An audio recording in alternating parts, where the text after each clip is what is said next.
امریکی ریاست ٹیکسس سے تعلق رکھنے والے ریسرچر محمد عبیدہ نے اپنی فلاحی تنظیم اتقان کے اشتراک سے مساجد میں روبوٹکس لیب بنا کر مسلم بچوں کو روبوٹکس سکھانے کا سلسلہ شروع کیا، جہاں 4 سے 18 سال تک کے بچے مل کر روبوٹس تیار کرتے ہیں۔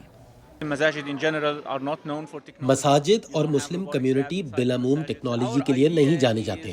ہمارے پاس مساجد کے اندر روبوٹکس لیبارٹریز نہیں ہیں۔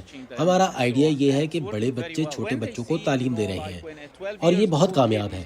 جب ایک 13 یا 14 سالہ بچے سے 12 سال کا بچہ مصنوعی ذہانت سے لیس روبوٹ بنانا سیکھتا ہے تو وہ سوچتے ہیں کہ اگر وہ بچہ یہ سب کچھ جانتا ہے تو میں بھی سیکھ سکتا ہوں۔ لہٰذا ہم بچوں کو سکھانے کے اس اصول پر بہت زیادہ انحصار کرتے ہیں۔ اتقان کی ٹیم سے ہماری ملاقات اسلامی تنظیم اکنا کے بالٹی مور میں منعقدہ سالانہ کنونشن پر ہوئی، جہاں نہ صرف بچوں کے لیے روبوٹکس ورکشاپ کا اہتمام کیا گیا تھا بلکہ مختلف روبوٹس ڈسپلے پر بھی تھے، جن میں وہاں موجود بچوں اور بڑوں کی دلچسپی دیدنی تھی۔ آگے فیوچر بیسیکلی اسی چیز کا ہے کہ بچے جو ہیں وہ سائنس، ٹیکنالوجی اور انجینئرنگ کے فیلڈز میں آئیں۔ مختلف مساجد میں مسلم بچوں کی ان روبوٹکس ٹیمز کو مارولز کا نام دیا گیا ہے، اور ڈیلس سے شروع ہونے والا یہ سلسلہ کئی امریکی شہروں تک پھیل چکا ہے، جہاں بچے روبوٹکس کی تربیت حاصل کرنے کے علاوہ مختلف مقابلوں میں بھی شرکت کر رہے ہیں۔ الحمدللہ جب ہم نے ایک ٹاؤن ہال کے ساتھ یہ شروع کیا تو ہمارے پاس ایف ٹی سی کے ساتھ 15 بچوں کی ایک ٹیم بن گئی جو کہ بڑے بچوں کا گروپ ہے، اور ساتھ ہی کمیونٹی کے کئی افراد جو کوچ کے طور پر شامل ہوئے۔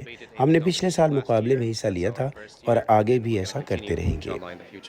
پاپا نے مجھے بتایا تھا کہ یہ مسجد میں کوئی روبوٹکس کلب ہولڈ کر رہے ہیں یا کچھ ایسے کلاسز، اور میرا بہت انٹرسٹ تھا روبوٹکس میں تو میں نے جوائن کر لیا۔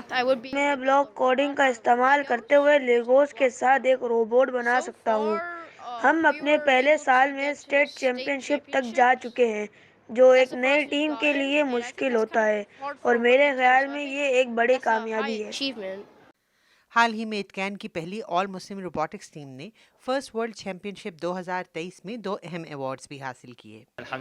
الحمدللہ ہم نے عالمی مقابلے میں جگہ بنائی اور ہم نے 2 ایوارڈز جیتے۔ ہمارے روبوٹ کا کام کونز اور کیوبز کو اٹھانا اور انہیں مختلف سطحوں پر جمع کرنا تھا۔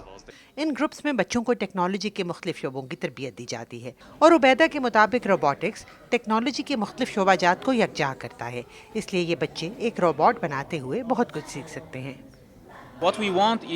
ہم چاہتے ہیں کہ ہمارے بچے ٹیکنالوجی کے ہر پہلو میں مہارت حاصل کریں۔ روبوٹکس اچھا شعبہ ہے کیونکہ اس میں پروگرامنگ، 3D ماڈلنگ، مصنوعی ذہانت اور کمپیوٹر ویژن شامل ہے، لیکن اس سے بڑھ کر ہم انہیں مارکیٹنگ اور پبلک اسپیکنگ سکھانا چاہتے ہیں۔ میں نے انجینئرنگ، کسٹم پارٹس کی مینوفیکچرنگ اور ڈیزائننگ کرنے کے بارے میں بہت کچھ سیکھا ہے، اور اس پورے تجربے میں ٹیم کی کوششوں کو یکجا کرنے نے مجھے بہتر رہنما بنا دیا ہے۔